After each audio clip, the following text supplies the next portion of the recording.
Halo pemirsa semuanya, jumpa kembali dengan aku Rendra. Dan hari ini kita akan membahas film horor berjudul Wrong Turn yang rilis pada tahun 2021. Bagaimana kisahnya? Tanpa berlama-lama langsung saja kita ke TKP. Di awal film dikisahkan ada 6 orang sahabat, Jennifer Shaw dan pacarnya Darius, Mila dan pacarnya Adam, serta pasangan Guy, Louis dan Gary sedang menempuh perjalanan menuju Virginia.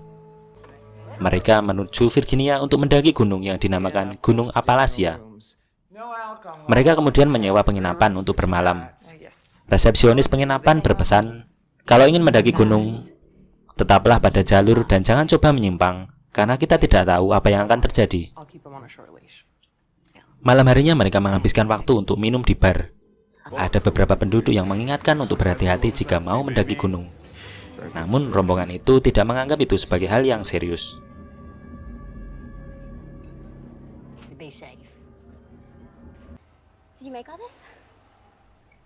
Paginya mereka mulai mendaki Gunung Appalachia. Di tengah perjalanan Darius mengajak untuk menyimpang dari jalan utama dengan tujuan untuk mencari suasana baru. Tiba-tiba temannya mengiyakan saja, dan setelah berjalan 4 jam mereka malah tersesat. Tiba-tiba muncul balok kayu menggelinding ke arah mereka. Masing-masing mencoba menyelamatkan diri dan lari tunggang langgang sampai terjatuh.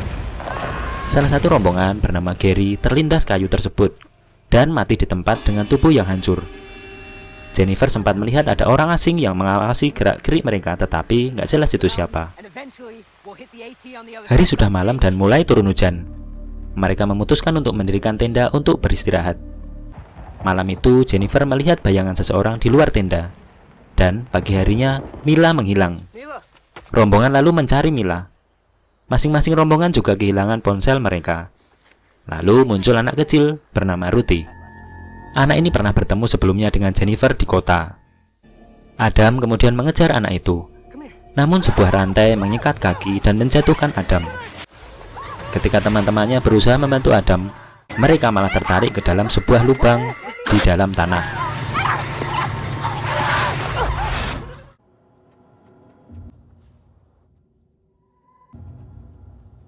Yang tersisa tinggal 3 orang, Jennifer, Darius, dan Louis. Mereka sampai ke sebuah rumah. Mereka kemudian melihat 2 orang pemburu memakai topeng dan berpakaian aneh membawa Adam. Mereka bertiga mengambil barang-barang yang bisa digunakan sebagai senjata dan berusaha membebaskan Adam. Tiba-tiba Adam ternyata sudah sadar. Dia menuduh orang aneh itu sudah membunuh Mila. Lalu Adam memukuli salah satu orang aneh itu sampai mati. Namun kemudian Mila muncul. Alasannya dia tadi dari pipis, namun rombongan malah meninggalkannya. Jadi di sini Adam sudah membunuh orang tanpa alasan. Sedangkan orang aneh satunya lagi sudah menghilang. Mereka lalu berencana pergi dari tempat itu. Ketika berjalan beberapa saat, Louis yang berada di paling belakang dibekap oleh orang yang tidak dikenal dan hilang. Mereka lalu mencari Louis, namun tiba-tiba banyak orang aneh bertopeng mengepung mereka. Lalu mereka lari, dan Mila terpeleset masuk ke dalam lubang, di mana di lubang itu ada jeruji tajam yang menancap ke tubuhnya. Seluruh rombongan yang tersisa akhirnya tertangkap dan dibawa ke suatu tempat semacam penjara. Dengan mata tertutup, mereka dibawa masuk ke suatu pemukiman manusia tradisional.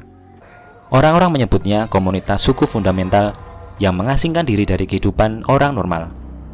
Mereka dihadapkan ke suatu pengadilan yang mendakwa mereka dengan tuduhan membunuh salah satu dari anggota komunitas. Dari pengadilan itu terungkap fakta bahwa para pemburu tidak bermaksud menyakiti rombongan Jennifer. Namun, berbagai macam jebakan itu ditujukan untuk binatang buruan. Sedangkan Adam tadi membunuh salah satu dari pemburu karena mengira pemburu tadi akan menyakiti Adam. Jadi salah pahamnya di sini. Adam dinyatakan bersalah dan dijatuhi hukuman mati. Sedangkan Jennifer, Darius, dan Louis juga dinyatakan bersalah karena memberikan pernyataan palsu membela Adam. Adam akhirnya dihukum mati dengan cara yang sama ketika dia membunuh pemburu bernama Samuel. Dan 3 orang yang tersisa, Darius, Jennifer, dan Louis. Salah satu dari mereka, yaitu Louis, mencoba kabur tetapi tertangkap. Kemudian pimpinan suku menusuk kedua mata Louis dengan bara api. Jennifer mencoba membujuk ketua suku agar mereka bisa berkontribusi terhadap komunitas suku tersebut dan dimasukkan sebagai warga negara di situ. Darius akan berkontribusi dalam masalah pengaturan lingkungan hidup, sedangkan Jennifer menawarkan dirinya untuk dijadikan istri warga yang membutuhkan. Akhirnya ketua suku setuju, dan John, ketua suku di situ, menjadikan Jennifer sebagai istrinya.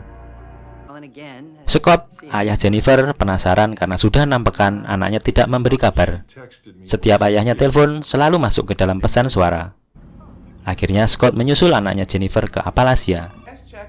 Dia berkenalan dengan wanita pemilik penginapan yang menceritakan tentang adanya kehidupan suku fundamental di puncak gunung. Mereka menyingkir dari kehidupan normal dan hidup secara tradisional, dan mereka sangat berbahaya. Scott akhirnya diperkenalkan ke keponakan wanita tadi, bernama Ed, yang adalah seorang pemburu. Ed ini berjanji akan membantu Scott dengan imbalan sejumlah uang. Akhirnya mereka mulai mendaki gunung Appalachia. Cooper, anak Ed, juga ikut. Ed cukup paham lokasi-lokasi jebakan di gunung itu. Namun sayangnya Cooper kurang waspada sehingga masuk ke dalam lubang jebakan. Di sini Ed mencoba menolong, namun Ed malah kurang beruntung. Sebuah jebakan kayu dengan paku runcing menimpa Ed dari atas, sehingga Scott akhirnya sendirian melanjutkan perjalanan. Scott akhirnya tertangkap oleh Darius dan dibawa ke kelompok suku fundamental tersebut. Scott dianggap bersalah karena mencoba menerobos wilayah dengan ilegal dan akan dihukum saat fajar tiba. Jennifer kemudian memanah tangan kanan ayahnya. Namun ini ternyata hanya taktik saja. Jennifer tidak melukai bagian vital. Dan malam harinya ternyata Jennifer membebaskan ayahnya dan mengajak ayahnya untuk melarikan diri dari lokasi tersebut. Ketika mengajak Darius untuk pergi juga, dia tidak ingin ikut karena sudah merasa memiliki komunitas itu. Gerbang pintu keluar malam itu dikunci, padahal biasanya tidak dikunci. Salah seorang anak dari komunitas itu bernama Ruthie membantu Jennifer menunjukkan jalan keluar. Cukup lama tinggal di komunitas itu membuat Jennifer sedikit menguasai bela diri dan juga menguasai senjata panah, lumayan sebagai bekal untuk menghadapi beberapa penjaga yang menghalangi mereka untuk keluar dari komunitas itu. Di tengah perjalanan, mereka bertemu dengan penduduk bawah gunung. Mereka membawa senjata dan sebenarnya mereka tidak cocok dengan komunitas suku fundamental yang tinggal di atas gunung. Merasa sudah aman, mereka tidak waspada. Tiba-tiba ada serangan dari kelompok suku fundamental dan beberapa penduduk bawah itu mengalami luka. Jennifer bersama ayahnya berhasil selamat dan kembali pada kehidupan normalnya. Namun suatu hari ketika Jennifer pulang ke rumah, di rumah sudah ada John, sang kepala suku fundamental, bersama Ruthie. Mereka sudah ada di ruang makan. Nggak tahu juga siapa yang ngasih tahu alamat Jennifer. Mereka mengajak Jennifer untuk kembali ke komunitas karena Jennifer sudah mengandung anak dari kepala suku. Karena takut mereka akan melukai keluarganya, Jennifer ikut saja apa mau mereka. Namun di tengah jalan, Jennifer menghabisi semua orang yang ingin membawanya itu. Nice. Demikian alur cerita kali ini. Sampai jumpa di lain kesempatan.